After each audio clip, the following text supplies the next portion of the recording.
Hey guys, welcome back to the channel, and we're looking at a film which I watched thrice, and it's after the third time that I'm watching it that I am doing this review, and I really like this film quite a bit.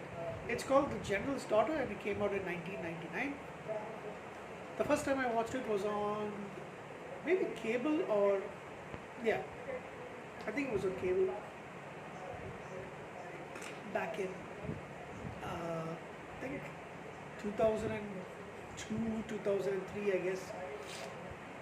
And then the last two times I watched it on streaming services. So this movie stars the great John Travolta, Madeline Stowe, who I absolutely adore, absolutely love, James Cromwell, another fantastic actor, Timothy Hutton, Clarence William III, and James Woods. And it's basically set on a military base. So, excuse me, like I mentioned, it came out in 1999. It wasn't a critical hit, but it's still a really good movie. So it's basically about this woman called Captain Elizabeth Campbell, who is a psychological operations officer. She meets Chief Warrant Officer Paul Brennan, who, after a case that he was working on, he passes by and he gets a flat tire, and she helps him. And the next evening, however, she is found murdered. And how she's found murdered basically is she's found near the base, and she is spread eagled on the ground, tied to what do you call it?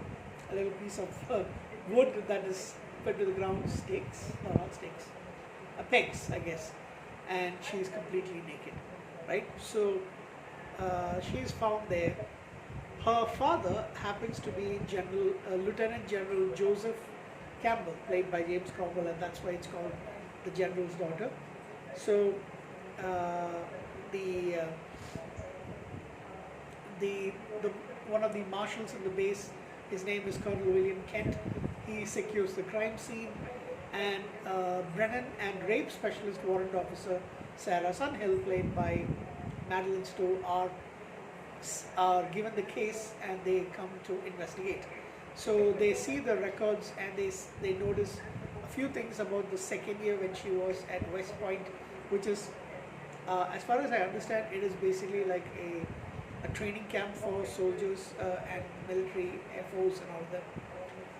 So yeah, so they find there's something in it. They decide to go and they break into her house basically to find some clues, because it's off base. So therefore, being in civilian area, they don't actually have jurisdiction, but they do get inside. They find a hidden room containing BDSM equipment, and they find some video in which she's having that dominatrix kind of sex. And unfortunately, somebody comes in, beats up Brenner, and takes off the tapes. So they now know that something is really, really suspicious. They don't know exactly what's happened. The clues lead to Colonel Robert Moore, played by James Wood, who is Elizabeth's superior officer, and he's not really forthcoming in his interviews, and they initially do think that he is guilty,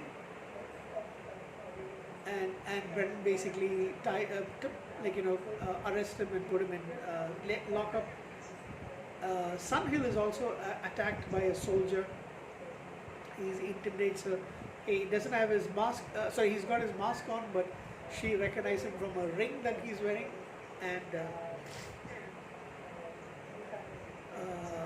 they apparently don't really like the fact that this people are being, their soldiers are being thought to,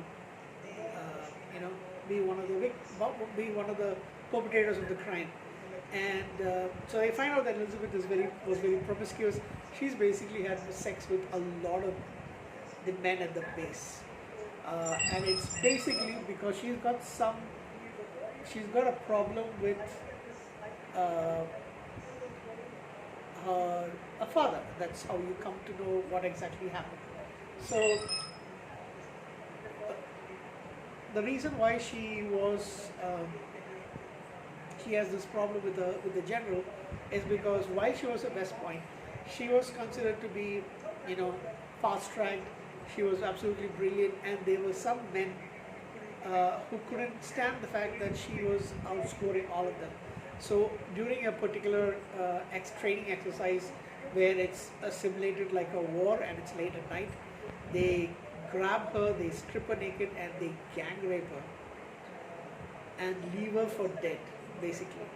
And she is in that same position, staked in the same position, spread eagle on the ground, and left with a t-shirt or something tied around her neck. And so, you know, that basically is well, and there is one cadet who actually came forward. He wanted to stop it, but he couldn't. Sun Hill managed to track him down and gets him to admitting that he was there. His life is basically now ruined. He admits to it, but she actually tricks him. She didn't actually have enough evidence against him, but she managed to trick him to confess. And he says a lot of the male cadets basically hated Elizabeth. So now who killed her? So we find out that James Woods' character, the one, he was actually in love with her. In fact, a couple of them were actually in love with her. So he's the one who actually tied her to the ground stake because she wanted to confront her father. Like, you know, so when he comes, she basically blames him. So what had happened was, instead of bringing it to light in order to save the face of the military, save the face of West Point, her father, the general, was actually told by a superior officer to tell her to keep it low, to not talk about this incident, and to completely forget it ever happened, in order to save face for the military, for the base as well. And so she did so, but she resented her father because of that. He did it for she feels like he did it because he loved the military more than her, to further his career, because he's going into politics after this. So that is the reason why, you know, she did that. And he convinced her basically to forget about the attack. So when Campbell, the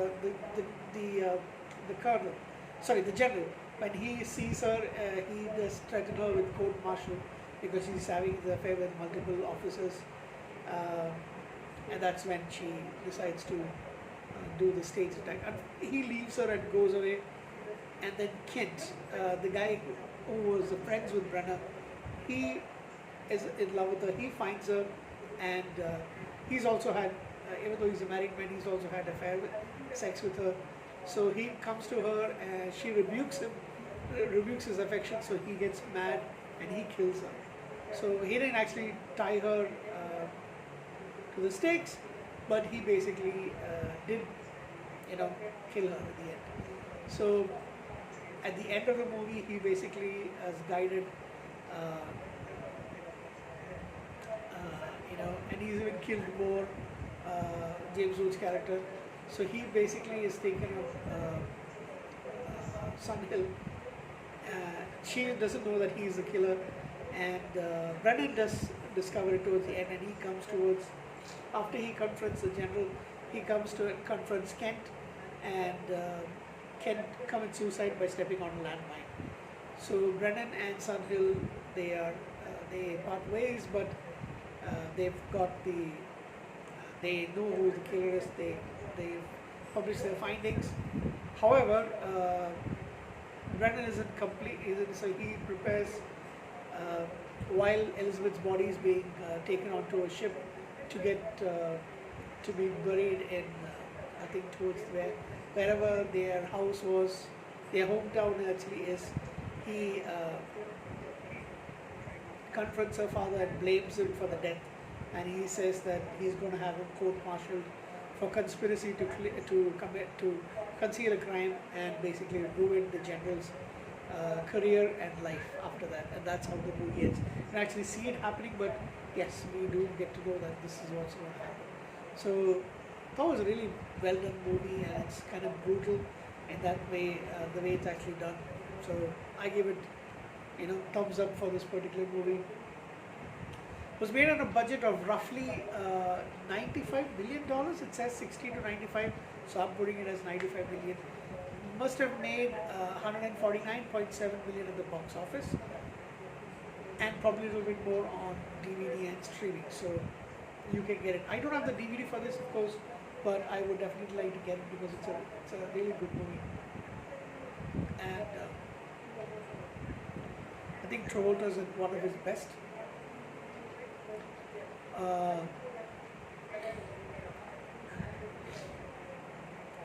Yeah, like I mentioned, absolutely love Madeline Stowe. But I will say this: how did this lady basically? I mean, it's like that rape scene and the lying spreading over there. It's like very difficult to do. Her name is Leslie Stephenson, and I just found this out that she's actually James Spader's wife. So she 3 years later something is when they actually met. They actually got married. So really, it is something pretty very difficult to actually go through. So yeah, really good acting. I don't think John Travolta has done great work very recent. I mean, in the last several years, but this is one of his best. So well worth a watch. I give it an 8 out of 10.